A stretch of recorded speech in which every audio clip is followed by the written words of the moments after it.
So ang ating pag-uusapan ngayon is all about projectile motion.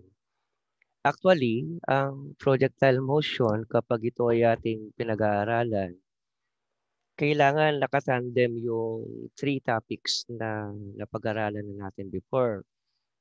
Combination ng tatlong concept, kailangan kabisado ninyo. Yung vector analysis, kailangan marunong tayong maghanap ng horizontal and vertical component ng mga vectors. Ang vector nating pinag-uusapan dito is actually the velocity of the projectile. Yun ang ating pinaka-vector. Now, at any position or any place na mapagawi ang projectile while it is traveling sa kanyang pathway na tinatawag nating trajectory, mayroong mga horizontal and vertical component at any point ang ating projectile. Nakakasunod ba kayo, mga anak? Hello? Dinig ba yung boses ni sir? Naintindihan ba yung Yes. sinabi ko? Ulitin ko, no? For example, I have an object na itinapon ko o iniagis ko upward. Kaya lang, hindi siya perfect vertical. Okay? May angle ang pagkakatapon ko nung projectile natin. Ang tawag natin sa organism or an object, we call it as actually a projectile. At yung pathway na dadaanan ng ating object, tinatawag nating trajectory. Habang nagtatravel ang object, at any point, actually, nagsimula tayo sa ating tinatawag na initial velocity. Assuming ito yung object natin, this is our object. Yan. And lagyan ko ng velocity. And we call it as V sub O. So tatawagin natin initial velocity or V sub O ang velocity ng ating object. And i-reset. So copy-paste ko lang yung V sub O na tinatawag nating initial velocity. Okay lang na mabagal mga anak, no, para mas klaro at maintindihan ninyo yung usapan natin. Ayaw ko munang bilisan ito. And ang gagawin ko ngayon, by this time, hindi scripted yung lesson natin. Gusto ko talagang manamnam nyo sa ng gusto. From the very start hanggang sa pinakadulo ng detail. So ito yung ating initial velocity na may certain amount. And it's up to us kung ano yung gusto ninyong i-assume na amount of velocity as initial velocity ng ating projectile. If this is our initial velocity and ang direksyon ng ating object, lalagyan ko siya ng arrow. So ito yung ating vector from here papunta sa taas na yan. Yan. Di, ang pangit yata ng arrow ko. Mobrang haba. Yan. Yan. Wala, yan yung direksyon ng ating object. So, ibahin ko yung kulay para mas klaro.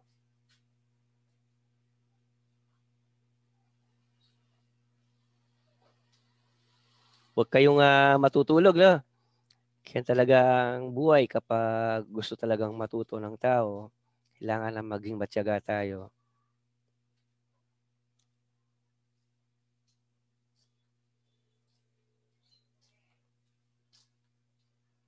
Assuming this is our initial velocity, and given this initial velocity, actually may mga components ang ating initial velocity na V sub O.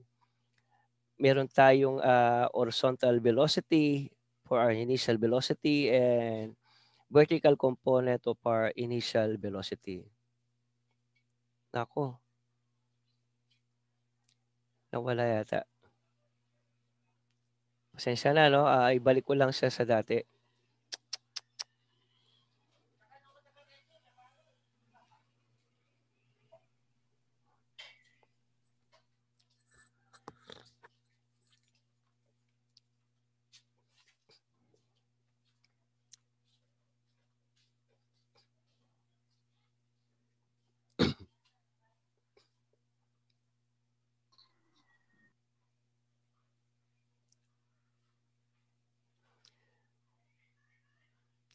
So actually, yung initial velocity natin, may dalawang component. Yung horizontal component of initial velocity, tatawagin natin v sub OX. And then yung vertical component ng ating initial velocity, tatawagin natin v sub OY. Now, we need to calculate for the value of our horizontal component ng initial velocity. I guess that is equal to, okay, gawin natin yung equation, equal BO, and then cosine. Di ba kapag horizontal, we always use cosine. And then gagamitin nating symbol para sa angle is this one, theta.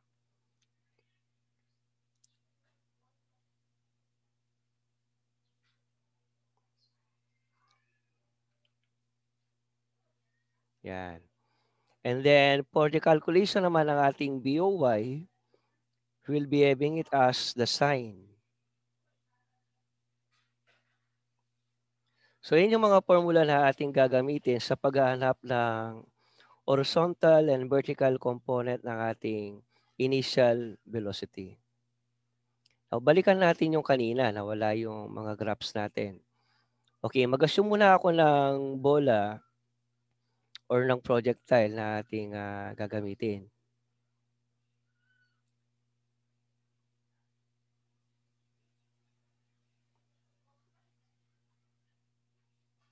Assuming ito yung ating ball. Yan. Ito yung ating projectile. At ang direction niya is mayroong angle. So ito yung initial velocity natin.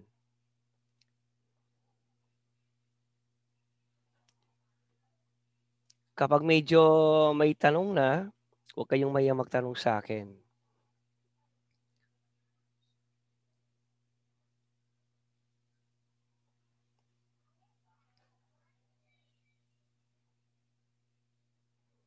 So may initial velocity tayo.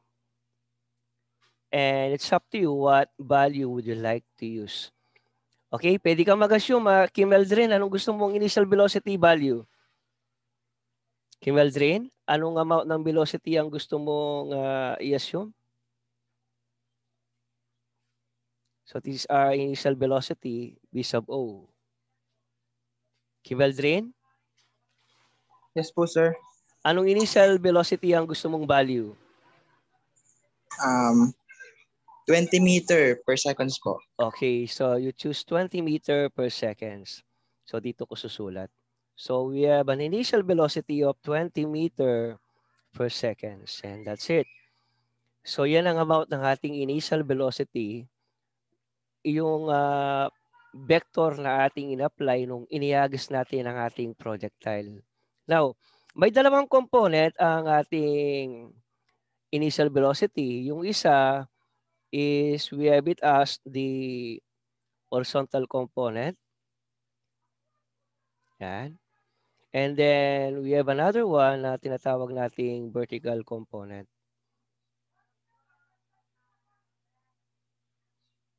Yan, detail ko siya. Okay. So yung formula natin dito na nahanap kanina sa ating words, BOX equals to BO cosine theta. So let me input it here. Yan. So ito yung formula ng ating initial velocity, x component or horizontal component. And then copy paste ko rin yung formula ng ating vertical component. And ito yan.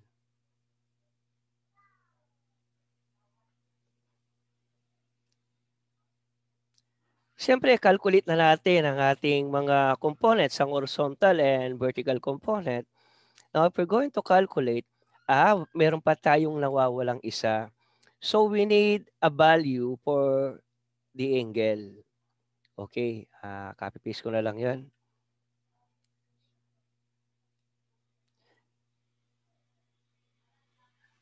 Okay, so given the angle of inclination ng ating projectile, Okay, James, anong gusto mong value ng angle? 45 po. 45. 45 degrees.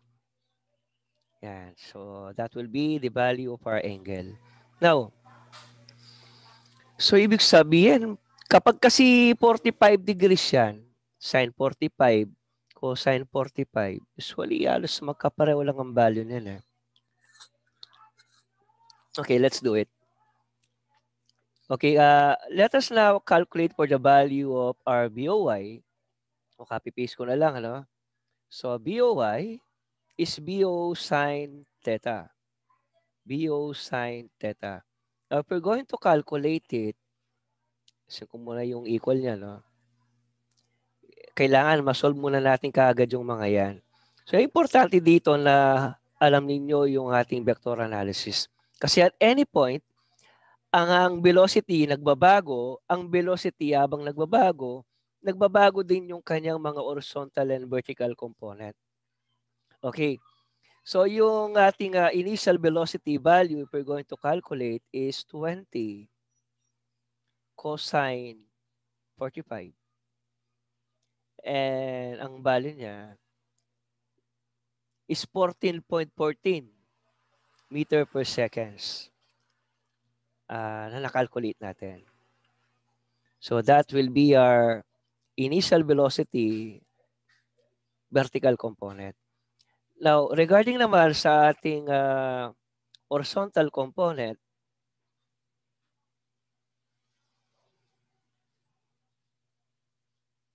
at ito yan. Now, if we're going to calculate it, replay lang natin, no? Palitan ko na lang yung sign. Okay, ulitin ko na nga lang. 20 sine 45. So, same.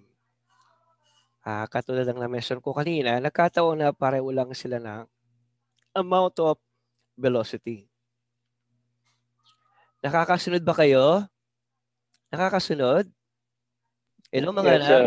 Okay. Now, continuous ang movement ng ating projectile kapag yan ay ating itinapon papataas. Yan. Second position lang ang projectile natin. And then, yan. Third position. Okay, dagdagan ko pa dito. Yan. Yan. Dagdagan pa natin.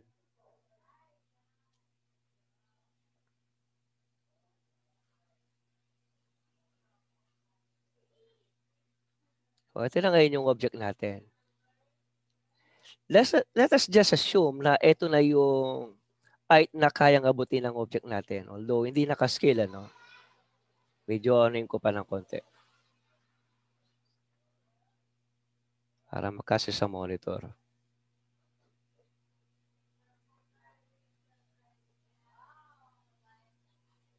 Yan. So, okay na siguro yung figure natin, no? Now, ito na yung point na naabot ng object natin. Ito na yung height na kayang abutin ng object natin. Hanggang dyan lang. So, kumbaga, with the amount of velocity that na nai-apply sa ating projectile nung itinapon yan, larisa ng object ngayon ang kanyang hangganan sa taas. And let us just assume that this is the point. Can you follow? Kasunod?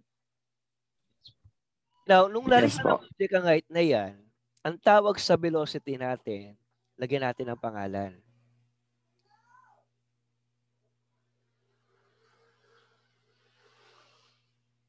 Velocity rise or V sub m. Okay? Tawagin na lang natin V sub m.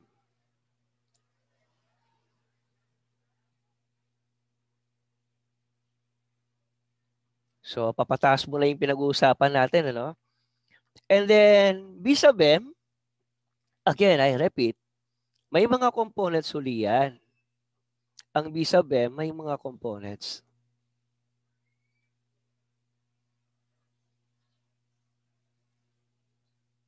Dalawa ang component niya, BMX and BMY. So sa taas, lalagay ko BMY. And then another one, lalagay ko naman is BMX, yung horizontal.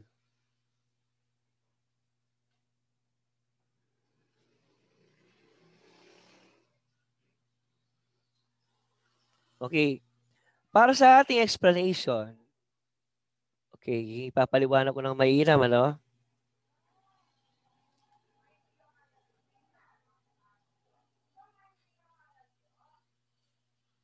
Teka lang.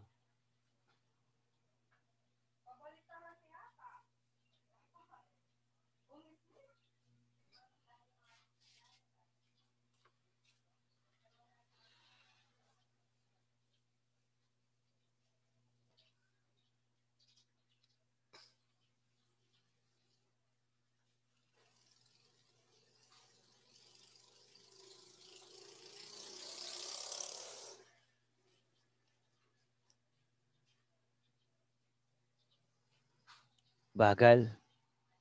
Yan. Paste ko lang ito.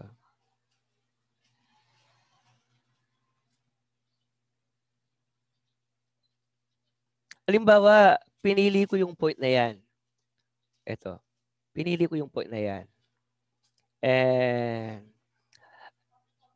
nung ang object natin is nasa point na ito or position na yan. Okay, siyempre, ang angle sigurado liliit. Can you follow? Ganito yung concept sa projectile motion.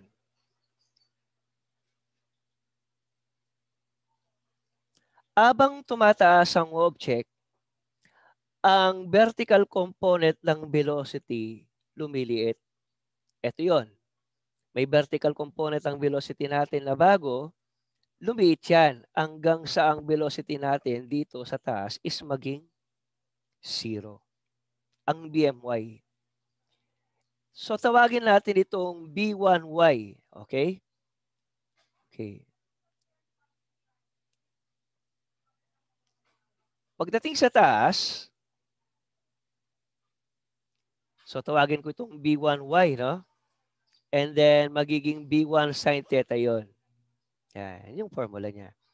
And then ito, instead na BO, copy-paste ko siya. Pagdating sa position nito, magiging B sub 1 yan.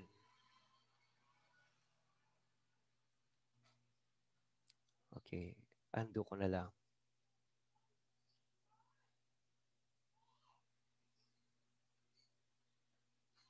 And then, ito naman is magiging B1X.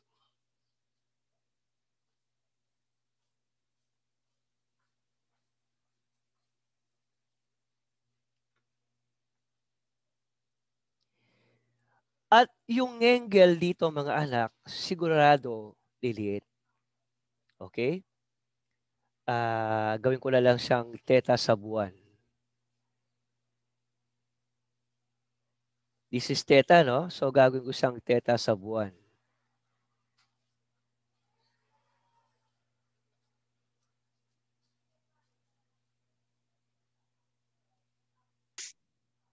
Nakakantok ba? Okay lang kayo? Okay lang ba kayo? Okay lang po. Wala, online tayo eh. Ganyan talaga buhay kapag online. Pero kung chok lang ginagamit ko dito, ay naku, natambakan na kayo ng lecture sa actual. Okay. Okay. Tandaan ninyo, abang ang object tumataas hanggang sa bago niya ma-reach ang kanyang pinakahangganan sa taas, lumiliit ang angle. Okay? Ang angle is decreasing. Ang velocity din, habang tumataas from BO, lumiliit yan hanggang sa ma-reach ang 0 sa BM. Sa BMY. Okay? Can you follow? Can you follow, class? Okay. So yung B1 dito liliit at liliit pagdating sa BM. Sa vertical naman, ang velocity lumiliit din hanggang sa ito ay maging 0. Can you follow? Can you follow, class? Yes po. Okay, so let's proceed. Now, makakarating yung object natin sa kanyang hangganan sa taas. Nung nakarating ang object sa kanyang hangganan sa taas, ang time na makakarating ang object sa kanyang hangganan sa pinakataas, tatawagin nating time rise. And here is it. So in this portion ng ating slide, ang kakalkulayin natin is the time rise. Okay? O lagay ko lang sa taas, time rise.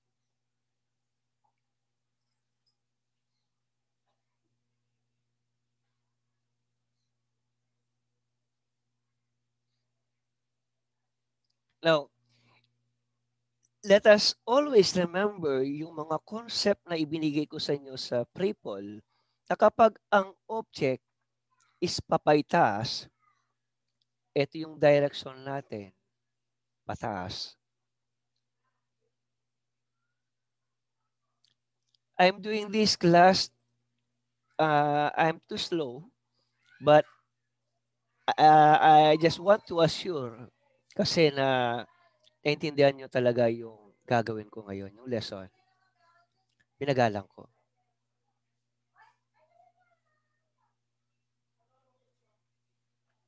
Yan.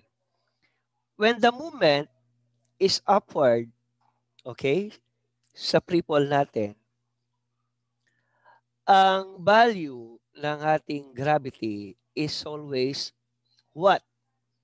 If you can still recall, what will be the value of gravity?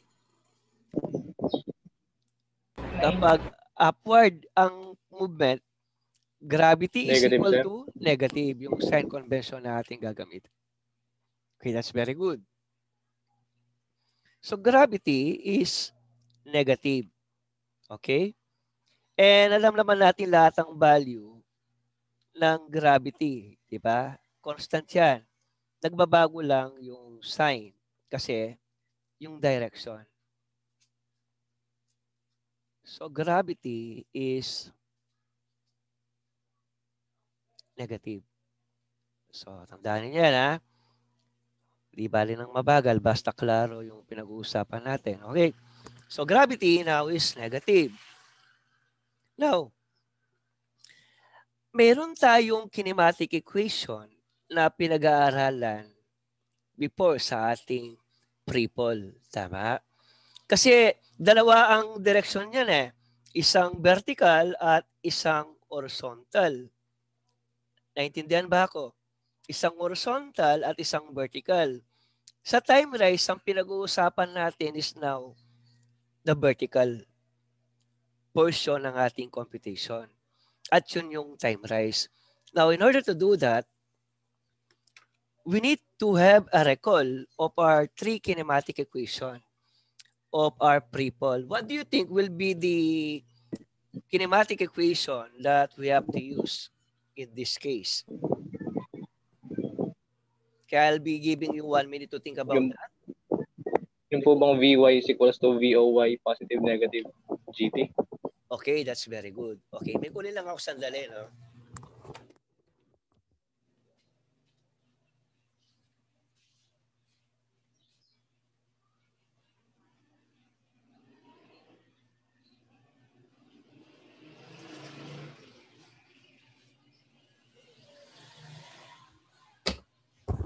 Okay, so let's do it. So yung nabanggit ni Kim Eldrin ba? Kim Eldrin ba yan? Smart So po, sir. we have Mark, kinematic equation. I think that is number 1. Opo, letter A po. So letter A. So ang formula, i-retype ko lang. So we have it as B sub Y. Tama ba ako? Bagal lang ano? Yes, sir. Ng ano ko? Laptop. Equal BOY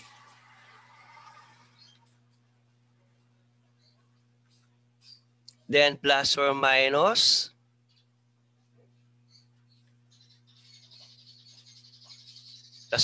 tama, no? Plus or minus. Yes, sir. Ang bagal niya eh. GT. Yan, that's it. Gravity time. Yan. So, copy-paste ko muna yung kinematic equation number 1.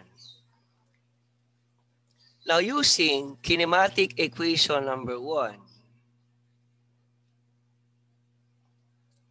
and this is the formula actually that we intend to use.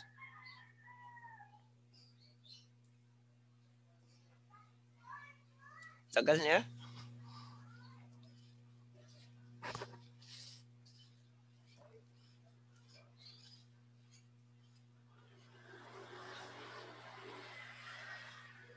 Oh, pakibatan mo.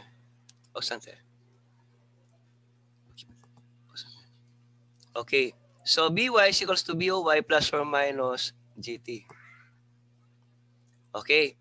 Now, given this formula, kung titingnan natin yung ating given, ang hinahanap natin is time rise, okay? Ang final velocity natin, kung time rise ang pinag-uusapan natin, will be bmy. Am I correct? Tama ba? Kasi Yes, ito yung po. vertical component, so ito magiging bmy. So copy-paste ko siya uli para mas klaro. Kumbaga, lalaruin lang natin yung formula. So from b sub y as a final velocity, this one will become bmy. Yan. And then, yung BOY natin, dahil may formula yan, magiging BO sin theta. Klaro ba? Instead na BOY, gagawin nating BO sin theta ang formula natin.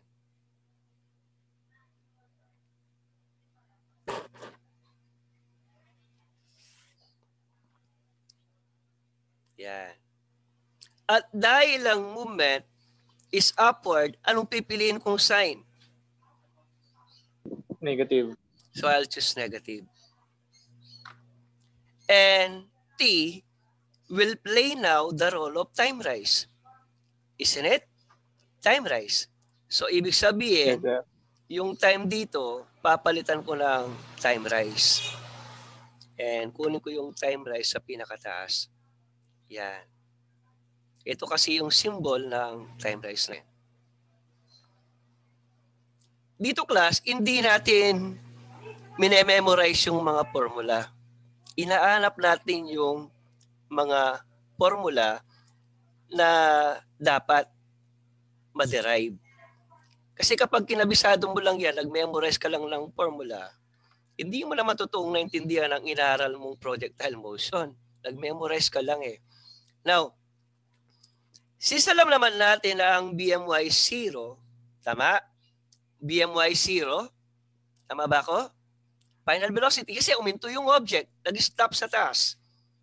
Is it correct? Yes, sir. So magbabago ngayon yung equation natin. It will become like this. So yung GT rise, transpose ko sa left, magiging pi.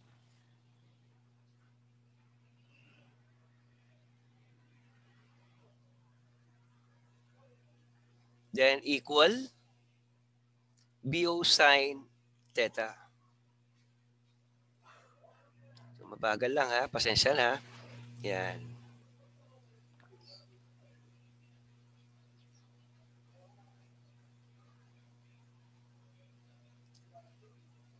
And that's it. Now, so ibig sabihin, ang formula pala ng ating time rise is now this. I-arrange ko lang dito. So time rise now is equal to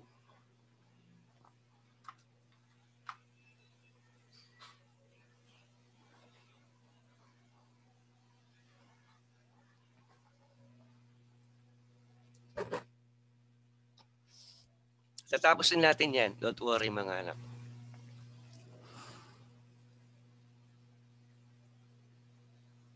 Bagal.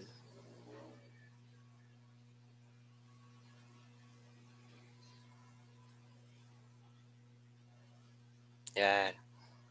So, BO sin theta over G. Tama ba?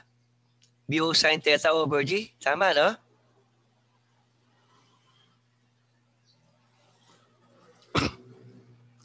Yes, sir. Okay, ang bagal ng laptop ko. Hindi pa nakisama ngayon.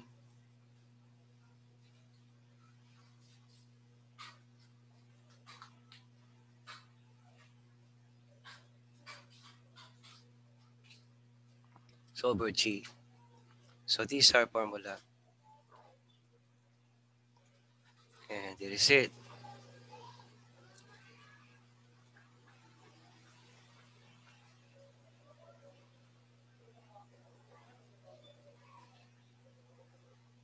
Oh, email ko na lang.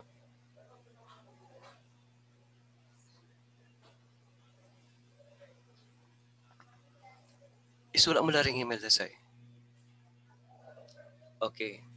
So T rise now is equals to BO sine theta all over G. Now, if we're going to calculate for the value of Ty at T rise, ano yung value ng ating T rise? Calculate natin, no? 1.44. 1.44. Okay. So, type natin. Okay. Pero para makita ng mga classmates, calculate na natin. We have 20. Then sine 45 over 9.81. And then we have a value of 1.44 seconds.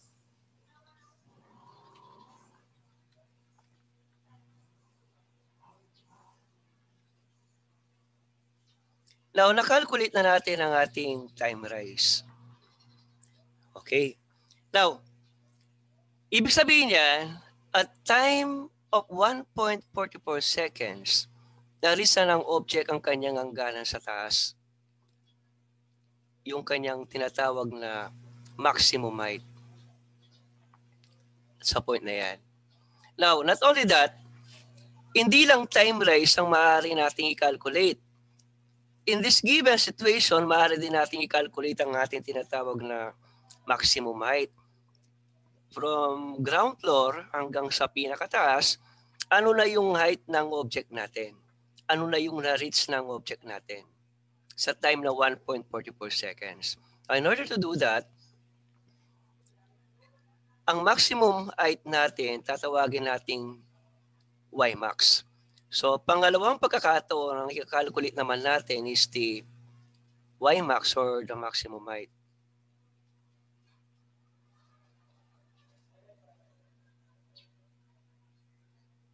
And here is it. So, maximum height na tayo. At tatawagin nating Ymax. Now, in order to calculate the maximum height, what do you think will be the proper kinematic equation that we're going to use? Ano po bang equation si sir? Yes, another equation that we have to use so that we can calculate for the maximum height.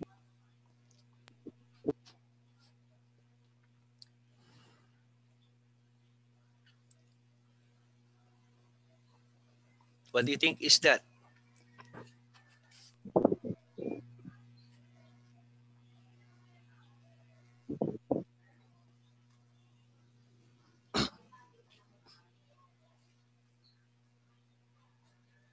Sabihan mo maka-email na lang.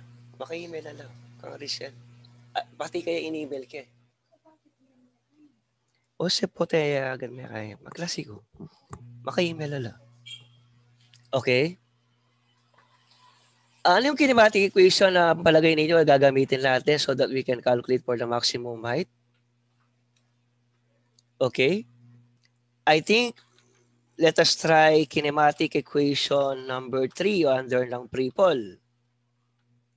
And I think that formula is this one. Okay, you look at it. Kailangan makabisado ninyo yung mga formula na yan. Kasi tatalo lang naman yan under ng pre-pol. So we have B, O, B-O-Y, or B-Y. B-Y, I think. So this will be B-Y. And then naka-square equal. Hindi na maalala yung mga formula. And then naka-square ulit. And then BOY square